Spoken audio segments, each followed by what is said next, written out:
Salut les geeks. Aujourd'hui, vidéo un petit peu différente, je vais vous la faire à l'arrache. D'habitude, je lis mes BD avant de vous les présenter, mais cette fois, on va découvrir ce livre ensemble. Il s'agit de John Buscema, Michelangelo of Comics. Je viens juste de le recevoir et il faut que je le partage avec vous. Ça fait tellement longtemps que je le cherchais, ce bouquin. Je l'ai trouvé sur eBay.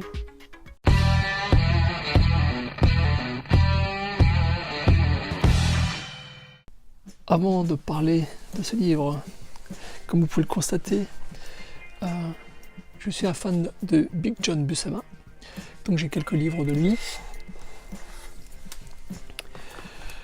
À la fois, j'ai envie de dire des beaux livres d'art comme celui-ci, et puis d'autres, bon, comme le Marvel Visionary, qui compile en fait un peu de tout.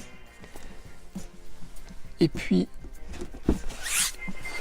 j'ai quelques classiques, surtout les Vengeurs, et bien évidemment le Surfeur, toute sa saga en noir et blanc. J'aime beaucoup cette édition, c'était les Essentials, et je l'aime beaucoup parce qu'en fait ça permet de se rendre compte de la puissance des dessins, surtout d'un artiste comme Buscema. On se rend compte de tout le bien ou tout le mal qu'un coloriste peut apporter à un artiste comme Buscema. Donc j'aime beaucoup cette édition. Et puis donc le livre d'art, je vous le montre rapidement, très rapidement. Il y avait une interview en fait, et puis bon bah ça a publié des planches originelles, des dessins. Un très beau livre. C'est en fait un des premiers livres que j'ai acheté quand je me suis remis à acheter des comics en VO il y a 2 ans, 3 ans de ça. Mais passons plutôt à ce qui nous intéresse maintenant, le John Buscema, Michelangelo of Comics. Alors, introduction de Roy Thomas. Roy Thomas, il passe son temps à faire des introductions, c'est rigolo. Les Vengeurs. Et donc je ne l'ai pas encore lu, hein. Je ne sais pas du tout ce qu'il y a dedans.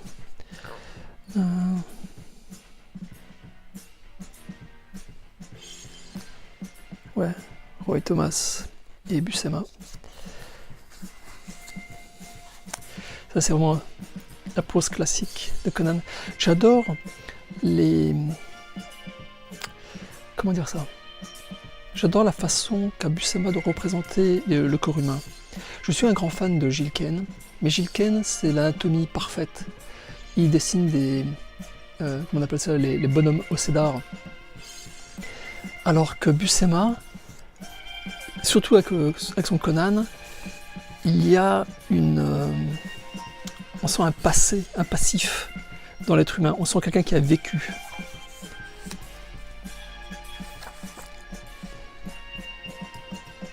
Même celui-ci, ce Vengeur, on sent la puissance du type, on sent le poids du corps, le poids des organes. En tout cas, c'est comme ça que je le ressens. On sent qu'il y a du poids qui pèse sur les jambes. C'est très spécifique à John Buscema, cette façon de dessiner, tout en puissance. Il dessine pas des beaux corps humains, mais il dessine des corps humains qui sont réalistes en 3D.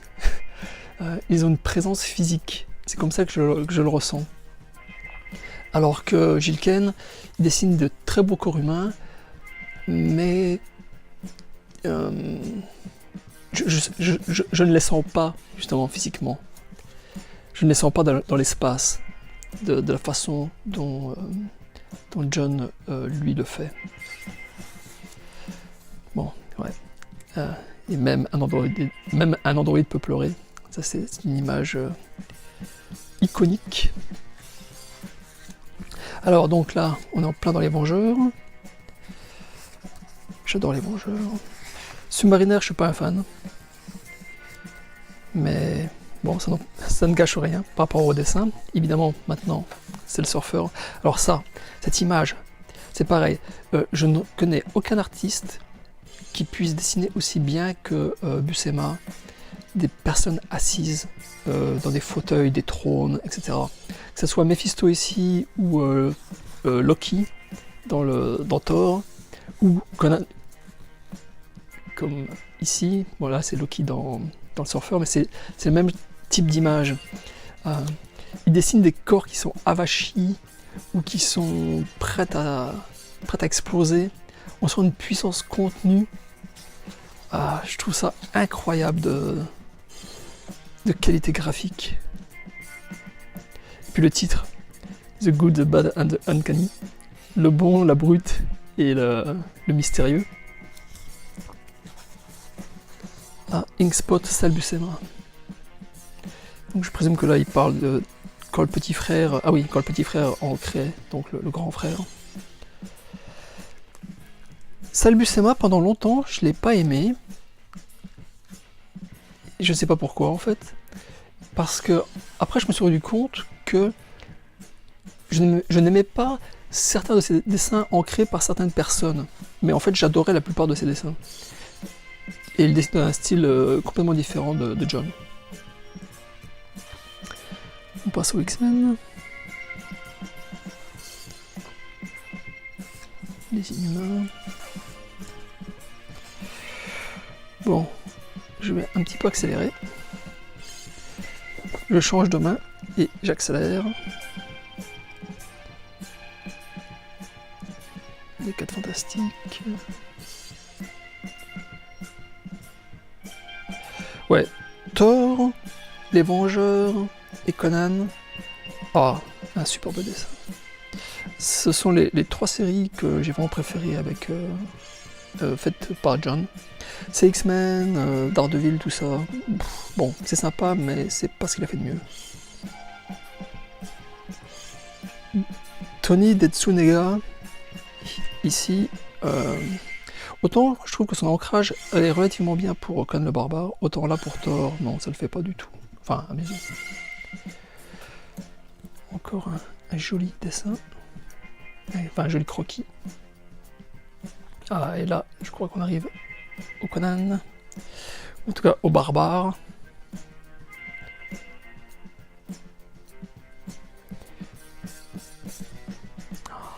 Ça j'adore. Donc, on voit ici un crayonné. Très très très rapide.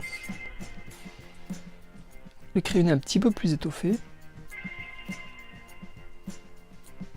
Et puis là, donc le crayonné poussé, c'est avant l'ancrage, et il n'y a pas non plus les bulles. Alors, on voit bien ici, le dessin était déjà donc prévu à l'origine. Le talent de ce mec, c'est incroyable.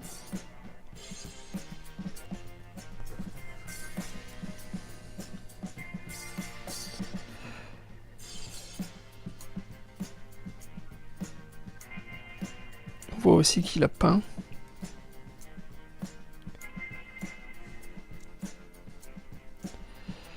Ouais, c'est quoi? C'est Epic. Oui, Weird World. Je vais dire Elf Quest. Non, Weird World. Je suis pas un fan. Mais c'est pas. Comment dire? C'est pas par rapport au travail de John Buscema lui-même, c'est plus. J'aime pas les petits personnages comme ça. Les elfes, bof. C'est pas trop mon truc.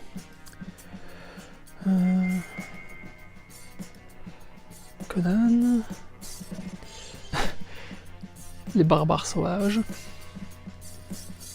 Ouais. Ça c'est Barry Windsor Smith. Ancré par Sal Buscema, oui. Qu'est-ce que ça va faire là-dedans? Je sais pas. Je présume que quand je le lirai, je comprendrai mieux. Quand je lirai le texte. Ah ouais, Khazar. Khazar, c'était quand même quelque chose. Et vous voyez comme ici, là, ce Conan, le bras, toute la pose, il y a un vécu derrière ça. C'est pas juste un beau dessin. On sent... Je sais pas comment dire, on sent que le personnage a une histoire.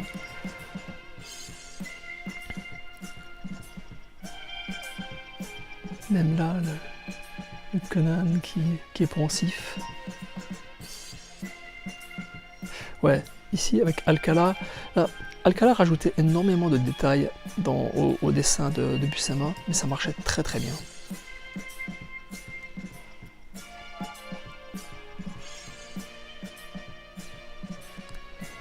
Ernie Chan aussi, qui a fait l'ancrage d'innombrables Conan. Enfin, l'ancrage d'innombrables John Buscema sur Conan. Ouais, donc il a fait plein de couvertures. Ça,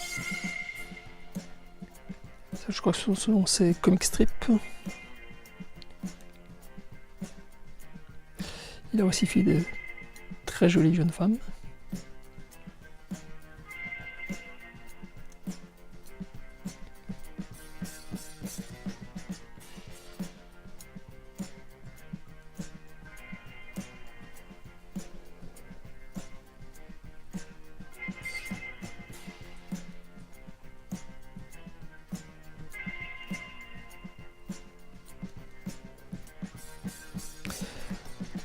Et là, franchement, je suis pas du tout un fan de Palmer, Tom Palmer, comme encreur de Buscema. Je sais que ça peut paraître surprenant, parce que Buscema et Palmer, ils ont fait un run sur les Vengeurs dans les années 70, puis ils en ont fait un autre dans les années 90. Celui des années 70, ça passe bien, celui des années 90, je le supporte pas. Peut-être parce que c'était trop daté, je sais pas.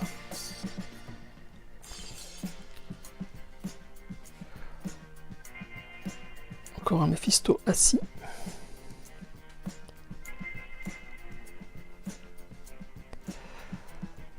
Une fois de plus, on voit un crayonné, une autre esquisse, et finalement le rendu final.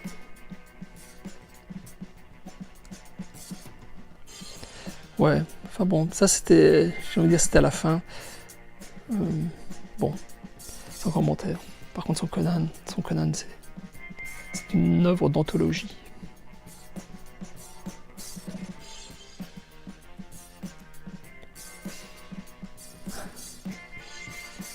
Encore un dessin, un croquis et le résultat final. Ici aussi. On voit la puissance qu'il y a dans le crayonné. Galactus il fait vraiment une sale tronche.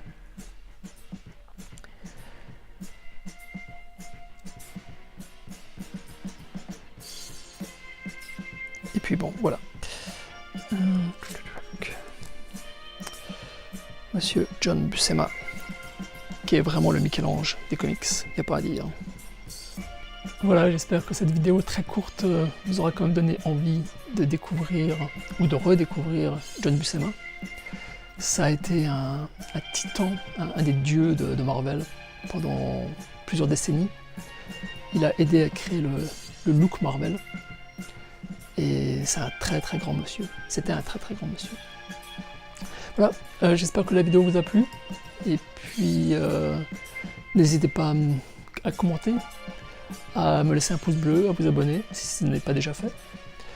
Retrouvez-moi sur les réseaux sociaux, Twitter, Instagram, Facebook. Je vous souhaite de bonnes lectures de comics, plus ou moins artistiques. Et puis je vous dis à très bientôt. Ciao ciao.